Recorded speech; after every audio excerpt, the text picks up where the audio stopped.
नमस्कार दोस्तों।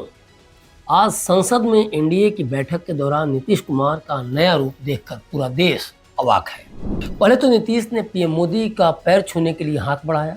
उसके बाद पीएम मोदी रोकते रहे, लेकिन मोदी के लाख रोकने के बाद भी नीतीश ने तब तक पैर छू लिया।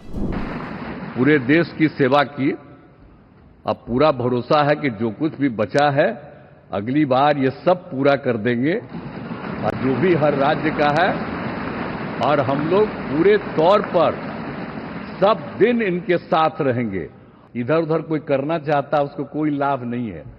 इसीलिए मैं आपका अभिनंदन करता हूं, और आपके नेतृत्व में हर तरह से जो आप चाहिएगा उस काम के लिए हम लोग लगे रहेंगे। I can give entire credit for Narendra Modi ji for making India proud globally. That is his biggest achievement for the country.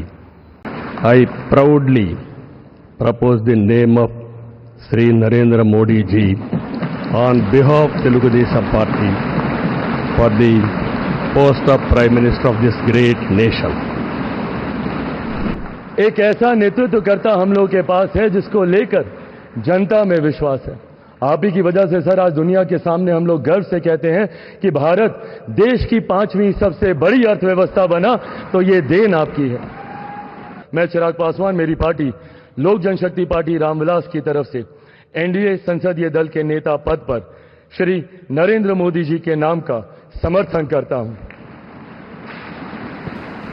इन नेताओं के वीडियो काफ़ी रोचक हैं, और जो कहा और सुना जा रहा है वो भी काफ़ी रोचक है, और रोचकता से ज़्यादा लोगों को सुकून भी दे रहा है कि देश का विकास इन पार्टियों नेताओं द्वारा ठीक से किया जाएगा, और शायद ये रोड़ा ना बने।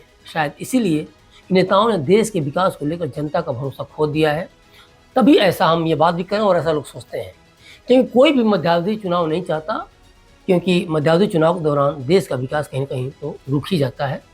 लोकसभा चुनाव के दौरान कहा जा रहा था कि नीतीश कुमार और उनकी पार्टी जेडीयू चुनाव के बाद खत्म हो जाएगी, लेकिन इस बार के चुनाव परिणाम ने नीतीश कुमार और उनकी पार्टी को ऐसी मजबूती दी कि वो किंग मेकर बन गए हैं।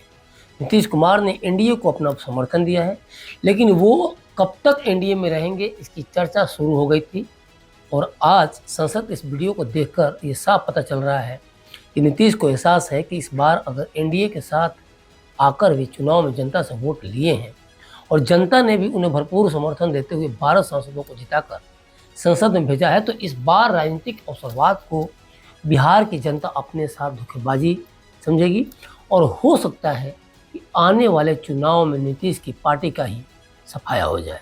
नीतीश के राजनीतिक अवसरवाद का हाल आज ये है कि पूरे देश में ये बातें होती रहती हैं कि नीतीश कभी भी पलट सकते हैं, और उनके इसी अवसरवादी राजनीति के कारण उन्हें लोग पलटू राम तक की संज्ञा देते हैं, और इसीलिए लालू तेजस्वी जैसे उनके विरोधियों को भी उनसे आस लगी रहती है कि ज़रूरत पड़ने पर कम से कम नीतीश तो पलट ही सकते हैं। और ऐसा भी नहीं है कि ये महज संयोग है, बल्कि नीतीश कुमार और चंद्रबाबू नायडू विपक्ष को एकजुट करने का प्रयास कर चुके हैं। चंद्रबाबू नायडू ने 2019 के चुनाव से पहले प्रयास किया था, और नीतीश कुमार ने 2024 के चुनाव को लेकर जो प्रयास किया था, आज इंडी गठबंधन अगर सामने है तो नीतीश के कारण ही है। लेकिन गठबंधन की नींव रखने वाले नीतीश कुमार को तवज्जो नहीं दी गई, इसलिए वो खफा थे, और आज हालात ये हैं कि वो नेता भी जिन्होंने नीतीश कुमार को गठबंधन का चेहरा नहीं बनने दिया, आज नीतीश कुमार से आस लगाए बैठे हैं। आज अगर नीतीश मोदी के पैर छू रहे हैं तो इसके मायने भी बहुत गहरे हैं। भाजपा ने कई बार नीतीश को बिहार का मुख्यमंत्री बनाया, केंद्र में भी कैबिनेट मंत्री का दर्जा दिया, और बीजेपी से नीतीश से रिश्ता आज नहीं शुरू हो रहा है, बल्कि नीतीश कुमार का बीजेपी से गठबंधन 1996 में ही शुरू हो चुका था। 2014 का चुनाव जब नीतीश ने अकेले लड़ा तो उन्हें बिहार में महज 2 सीटें मिली। इसके बाद नीतीश कुमार ने 2019 का लोकसभा चुनाव लड़ा, और 40 में से 39 सीटें एनडीए के हिस्से में आईं। 2024 में नीतीश एनडीए का हिस्सा बनकर लोकसभा चुनाव लड़े, और उनके 12 सांसद जीतकर लोकसभा पहुंचे। आज जो नीतीश ने संसद में स्पीच दिए वो बताने के लिए काफ़ी है कि अगर भाजपा की तरफ से कुछ बहुत गलत नहीं किया जाता तो वे एनडीए के सहयोगी बने रहेंगे। दूसरी बात कि नीतीश कुमार में ये खासियत है कि वो राजनीति में आने वाली चुनौतियों को पहले ही भांप लेते हैं, नरेंद्र मोदी को टीडीपी प्रमुख चंद्रबाबू नायडू और जेडीयू के राष्ट्रीय अध्यक्ष नीतीश कुमार ने सरकार बनाने के लिए समर्थन पत्र सौंप तो दिए हैं, लेकिन ये सरकार कितने दिन चलती है यह देखने लायक होगा। पीएम मोदी को अब तक पूर्ण बहुमत की सरकार चलाने का तजुर्बा है, लेकिन चूंकि इस बार भाजपा को बहुमत नहीं मिली तो सरकार चलाना पहले की तरह आसान नहीं होगा। पीएम मोदी और नीतीश कुमार कोई भी फैसला अकेले लेने के आदी हैं, ये भी बात गौर करने लायक है। और अगर गठबंधन सरकार में भी उनका यह स्वभाव बना रहा तो जिस तरह से नीतीश और नायडू को बिदक कर किनारे हो लेने की आदत रही है, उससे इनकार नहीं किया जा सकता कि वे आने वाले समय में भी किनारे हो सकते हैं, एनडीए से किनारा कर सकते हैं। हालांकि राजनीति में कुछ भी संभव है, इसके बावजूद देश की वर्तमान राजनीतिक परिस्थितियों में नीतीश कुमार का एनडीए को छोड़ने का कोई कारण नजर नहीं आ रहा है। जिस प्रकार के चुनाव परिणाम आए हैं उसमें नीतीश कुमार के लिए एनडीए के साथ रहना फायदेमंद है। इसमें बिहार को विशेष राज्य का दर्जा मिल जाए और 2025 का चुनाव नीतीश कुमार के नेतृत्व में लड़ा जाए तो स्थितियां सामान्य रह सकती हैं, लेकिन ये भी सत्य है कि नीतीश की इंडी गठबंधन से जमी नहीं और आज भी वे उस पर भरोसा नहीं करते।